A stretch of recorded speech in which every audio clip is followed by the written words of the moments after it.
дар мавҷ барномаи иттилоотии хабар.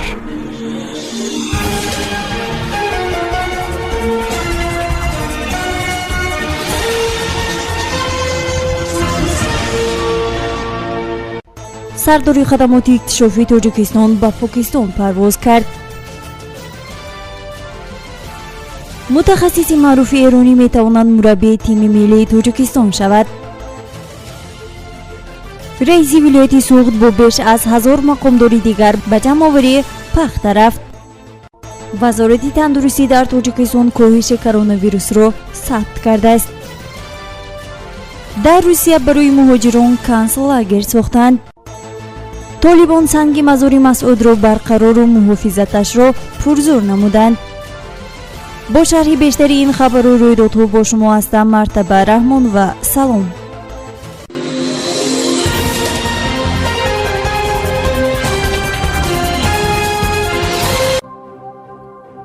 در اسلام آباد نشست سران خدمات اکتشافی روسیه، تاجیکستان، ازبکستان، قزاقستان، ترکمنستان، پاکستان، ایران و چین برگزار شد.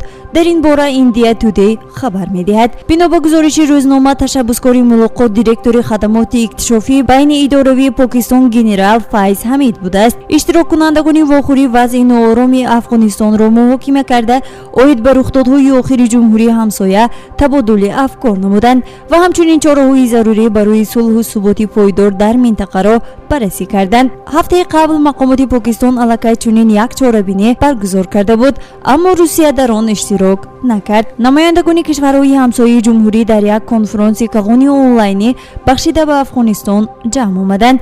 به گفته محمد صادق، فرستاده ویژه پاکستان در امور افغانستان، شرکت کنندگان ملاقات یک دیلانه گفتند که صلح در کشور برای امنیت، ثبات و شکوفایی تمام منطقه مهم است. وی قید کرد که روش منطقوی برای امنی نمودن پتانسیل جمهوری اینچنین حل مشکلات عمومی مساعدت میکند.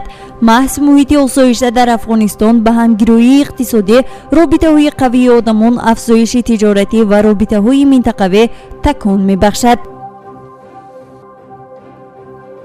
سرمربی تیم پرسپولیس ایران یحیی گل محمدی میتواند مربی تیم فوتبالی تاجیکستان شود. در صحبت با سپوتنیک تاجیکستان ورزشکار قید نمود که آماده است در صورت دریافت چنین پیشنهاد آن را بررسی کند. سنه 14 سپتامبر در دوشنبه پرسپولیس در دوره 1-8 فینال لیگ قهرمانان آسیا با استقلال و میخورد. احتمال است که آن وقت فدراسیون فوتبال تاجیکستان با گل محمدی مقام مربی تیم ملی را پیشنهاد کند.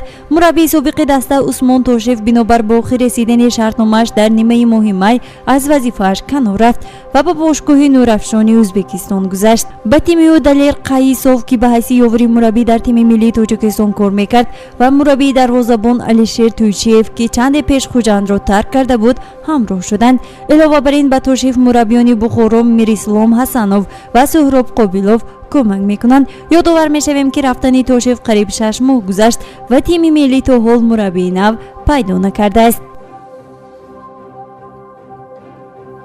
مقامات سوغد میگویند بیش از 1000 نفر کارمندان حکومت‌های محلی و اداره‌های ولایتی با رهبری رجب‌های احمدزاده به یاری پختکاران رفتند. طبق اطلاع دفتر مطبوعاتی رئیس ولایت سوغد حشرچیان، در جمعیتی به نام عبدالرحیم جمعی و نوحی باباجان غفورов دوام روز 11 سپتامبر در جمع‌آوری حاصل به پختکاران یاری رسانیدند. منبع میگوید در این روز بیش از 25 تن پخته چیده شده به خیرمند سپریده شد. مقامات سوغد ذکر نموده است که امسال در ولایت بیش از 52700 گکتار پخته کشت گردیده. در نظر است که 130,000 تن پخته استحصال کرده شود. عبدالعزیز محمودزاده، معاون سردار سرریاست کشاورزی سوغد، در صحبت با سپوتنیک تاجیکستان گفت سال جاری در میدان 52782 گکتار پنبه دانه کشت شده است که این رقم در مقایسه با سال قبلی 162,000 گکتار کم می باشد. از سبب نامساعد آمدن هوا امسال کشت پخته کمتر گذرانیده شد. سالی گذشته مسئولان حکومت سوغد معرکه 60 روزه ضربدار در پخته‌زار راه اندازی نموده، منتظم کارمندان بخش‌های گوناگون و مقامداران سطح گوناگون روزهای استراحتشان را در جمع‌آوری حاصل پخته می‌گذرانیدند. وزارت تندرستی تاجیکستان از نزدیک رسیدن به پایان پاندمی در کشور хабар медиҳад.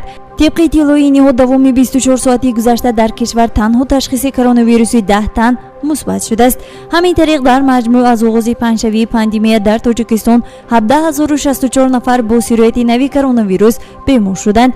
давоми шабонарӯзи охир ҳамзамон 12 нафари дигар аз ин беморӣ шифо ёфта, шумори умумии сиҳатшудагон 16927 нафарро ташкил дод. аз нимаи моҳи август дар кишвар ягон ҳолати марг ба қайд гирифта нашуда, дар маҷмӯъ 124 нафар аз ин беморӣ фавт диданд. қобили зикр аст ки мавҷи нави коронавирус дар Тоҷикистон авохири моҳи август рӯ ба коҳишёбӣ овард. ба гуфти вазири тандурустии Тоҷикистон Ҷамолиддин Абдуллозода, кишвар мавҷи дуввуми COVID-19-ро дилпурона паси сар карда истодааст. хотир расон мекунем ки вазорати тандурустӣ мунтазам аз ҳамаи сокинони ҷумҳурӣ даъват мекунанд ки қоидаҳои пешгирии коронавирусро риоя кунанд, дар ҷойҳои ҷамъиятӣ ниқоб пӯшанд. дар вилояти Брянск як корхонаи махфӣ кашф шуд ки дар он муҳоҷирон аз Осиёи марказӣ кор мекунанд. ин коргоҳ дар минтақаи Навлин ҷойгир аст. дар ин бора сокинони деҳаҳои наздик ба рӯзномаи Брянскии новостӣ хабар доданд. онҳо гуфтанд ки муҳоҷирон ба истихроҷи ангишт машғуланд ва майзадаҳои маҳаллӣ ба зодагони Осиёи марказӣ кӯмак мекунанд. ба гуфти сокинони маҳаллӣ, ин корхона ба як шаҳрванди Украина тааллуқ дорад. сокинони деҳа қайд карданд ки истеҳсолот дар ҷангал ҷойгир аст, аммо соҳиби он чораҳои бехатарии сӯхтдорро риоя намекунад. онҳо ҳамчунин аз партови кимиёвӣ ба атмосфера дар ҳарос ҳастанд. сокинон таъкид карданд ки дуди завод тамоми атрофро фаро гирифтааст. онҳо қайд намуданд ки қаламрави заводро сагҳо посбонӣ мекунанд ва вазъият дар он ҷо ба концлагер шабоҳат дорад. сокинони хашмгини Брянск кӯшиш карданд ки дар назди корхона эътироз бардоранд, аммо онҳо фавран ронда шуданд. онҳо аз мақомоти маҳаллӣ талаб карданд ки чораҳои таъҷилӣ андешанд, яъне кормандони хадамоти федералии амниятиро ҷалб намоянд.